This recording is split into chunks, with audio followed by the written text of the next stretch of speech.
यार दोस्तों, ये आज का वीडियो जो है रशिया और यूक्रेन कॉन्फ्लिक्ट के ऊपर है कि क्या प्रॉब्लम वहाँ पर हो रही है और किस तरह से जो दिन पर दिन जो सिचुएशन है काफ़ी गंभीर होती चली जा रही है। अब इसमें है क्या, ये देखिए कि 1991 से पहले जब सोवियत संघ टूटा था तो विघटन जब उसका हुआ था तो यूक्रेन उसका एक बहुत महत्वपूर्ण पार्ट था और यूक्रेन की बहुत ज़्यादा इंपॉर्टेंस, स्ट्रेटेजिक इंपॉर्टेंस भी रशिया के दिमाग में रही। लेकिन अनफॉर्चुनेटली टूटने के बाद यूक्रेन अलग हो गया और यूक्रेन एक इंडिपेंडेंट कंट्री हो गया और तब से यूक्रेन का जो 91 के बाद से है उनका जो रुझान काफ़ी रहा है कि वो यूरोपियन कंट्रीज़ के साथ यूरोप का पार्ट हुआ और ये यूरोप की काफ़ी बड़ी कंट्री मानी जाती है। और इसने अभी जो है नाटो का मेंबरशिप लेने की बात अभी कुछ दिनों से उनकी चल रही थी। और हुआ क्या है, वहाँ पर जो लीडरशिप है, जो इनके प्रेसिडेंट हैं, वो प्रेसिडेंट पहले एक कॉमेडियन हुआ करते थे, एक एक्टर हैं। और वेरस जैसे रशिया का देखें तो उनके फॉर्मर केजीबी एजेंट जो व्लादिमीर पुतिन जो हैं फॉर्मर केजीबी एजेंट रहे हैं, तो वो फिजिकली, मेंटली, स्ट्रेटेजिकली काफ़ी स्ट्रांग है। और मेरा मानना है जो यूक्रेन के प्रेसिडेंट हैं पॉलिटिकली इमेच्योर से दिखाई पड़ते हैं और उन्होंने ये जल्दबाजी में शायद अमेरिका के बहकावे में आकर ये डिसीजन लिया कि नाटो कंट्रीज़ के साथ में इनको अलायंस करना है और नाटो का मेंबर बनना है। और ये जो है केजीबी एजेंट से जो बने राष्ट्रपति बने पुतिन के लिए, पुतिन को काफ़ी ख़राब लगा और रशिया किसी तरह से नहीं चाहता कि वहाँ पर अमेरिकन डोमिनेंस जो है उसके आसपास बढ़े। और अमेरिका की, हो सकता है अमेरिका की भी चाल हो इसके अंदर। और जो पुतिन है, पुतिन वैसे चाहते हैं कि 1991 से पहले का जो स्टेटस था यूएसएसआर वाला, उस टाइप के स्टेटस में, उस टाइप की कंडीशन में रशिया को ले आए। तो उनका मानना है कि तो उनको यूक्रेन जो है, इसके यूक्रेन इनके जो पर्पस है उससे उलट दिखाई पड़ता है, क्योंकि वो उसका इंक्लिनेशन टुवर्ड वेस्टर्न कंट्रीज़ बहुत ज़्यादा, अमेरिका या यूरोपियन कंट्रीज़ के साथ में उनका मेलजोल काफ़ी ज़्यादा बढ़ा है, काफ़ी संबंध है उनके, काफ़ी बिजनेस हो रहे हैं। तो वो भी इनको अखर रहा था रशिया को। तो रशिया ने इस तरह अटैक कर रखा है उसके ऊपर, काफ़ी ज़्यादा गंभीर परिस्थितियाँ भी बनी हुई हैं। अब आज तो खैर बातचीत हो रही है, देखिए बातचीत के बाद क्या निकलता है उसके बाद। लेकिन मेरा मानना है कि काफ़ी हद तक इसमें अमेरिकन रोल भी को आप निगेट नहीं कर सकते। और क्योंकि ये क्या है, अब ये जो यूक्रेन को काफ़ी जो इनडायरेक्ट सपोर्ट है, जो मेंटल सपोर्ट या ये कहिए चढ़ा दिया गया, उसको बलि का बकरा बनाया गया, ये भी आप कह सकते हैं, अमेरिकन एंड यूरोपियन कंट्रीज़ ने बनाया है। और उसने अपनी कंडीशन को, अपनी पावर को, कितनी कैपेसिटी है उसको बिना देखे हुए अननेसेसरली जल्दी ये डिसीजंस लिए हैं।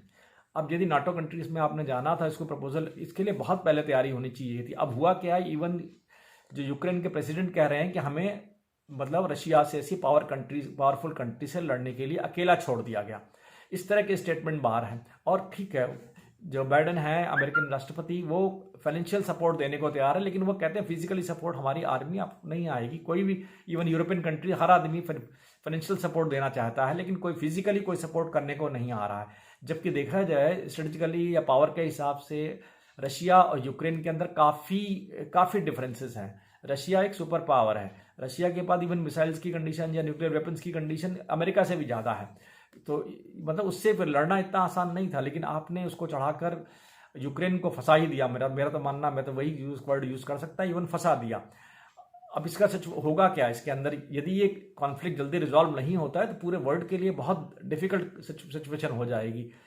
और ठीक है, आपने बहुत सारे सैंक्शंस आपने रशिया के ऊपर लगा दिए हैं, लेकिन उसका असर जो है दुनिया में हर जगह पड़ेगा, क्योंकि क्रूड ऑयल और ये गैस का बहुत बड़ा सप्लायर है रशिया, और इवन यूक्रेन भी सप्लाई करता है। लेकिन तो उससे क्या होगा, आपने कमर्शियल बैंक्स में आपने सैंक्शन लगा दिए और सारी चीज़ों पे सैंक्शन लगा दिए, उससे ठीक है इकोनॉमिक अनरेस्ट आएगा रशिया के अंदर, लेकिन उसका ग्लोबल लेवल पे बहुत ज़्यादा असर पड़ेगा। नेबरिंग कंट्री है उनके लिए तो और भी ज़्यादा असर पड़ेगा। इंडिया भी इससे अछूता नहीं रहेगा, क्योंकि ऑयल प्राइस जैसे ही बढ़ेंगे, यहाँ पर ऑयल और नेचुरल गैसेस के प्राइस जैसे बढ़ते हैं तो इसका सीधा इम्पैक्ट कम्योडिटीज़ पर पड़ता है, एसेंशियल कम्योडिटीज़ पर पड़ता है, और प्राइस राइज बहुत तेज होता है। और प्राइस राइज होने के बाद हाहाकार की स्थिति सी बन जाएगी यदि ये जो है, यदि वॉर जल्दी यूक्रेन वर्सेस रशिया के अंदर जल्दी ख़त्म नहीं होती है तो ये बहुत बड़ी प्रॉब्लम क्रिएट हो जाएगी पूरे वर्ल्ड के लिए। तो ये समझना चाहिए। लेकिन मुझे लगता है कि सब ये जो है गैस और ऑयल की पॉलिटिक्स है, और अमेरिका शायद ऊपर पीछे से अपने बिछाते बिछाता जा रहा है, और उसमें यूक्रेन फंसा है। मुझे लग रहा है यूक्रेन फंसा है।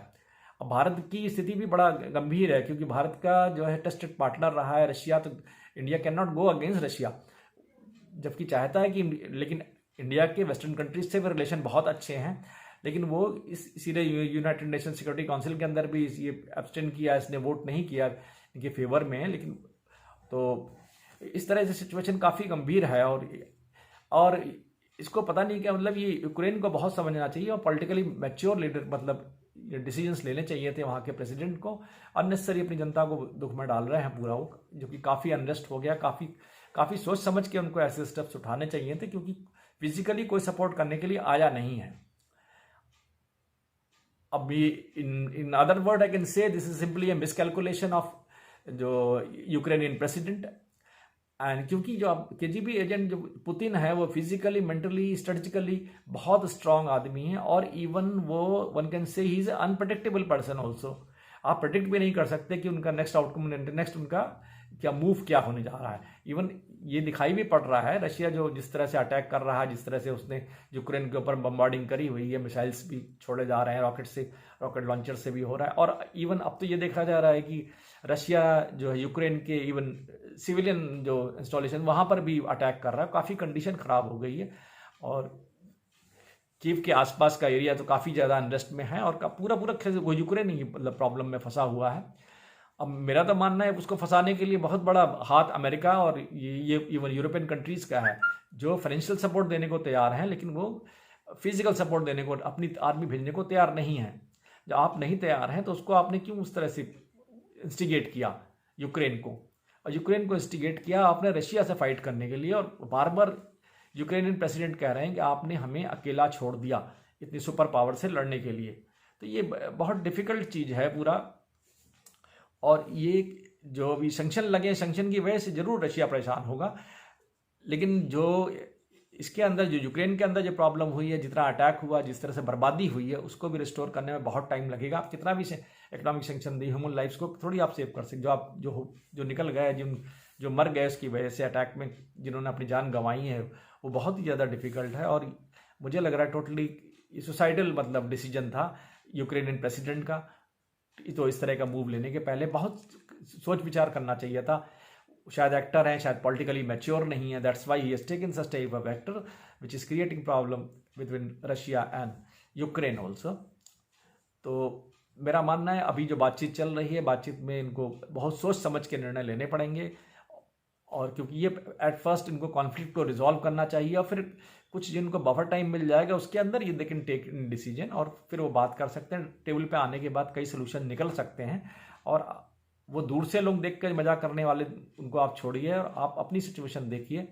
एक अच्छी खासी कंट्री को बर्बाद कर लिया आपने पॉलिटिकली इमेच्योर डिसीजंस लेके, और ये जो कि इन फ्यूचर काफ़ी मतलब आपके लिए घातक रहेगा। आशा डिस्कशन अच्छा लगेगा। धन्यवाद।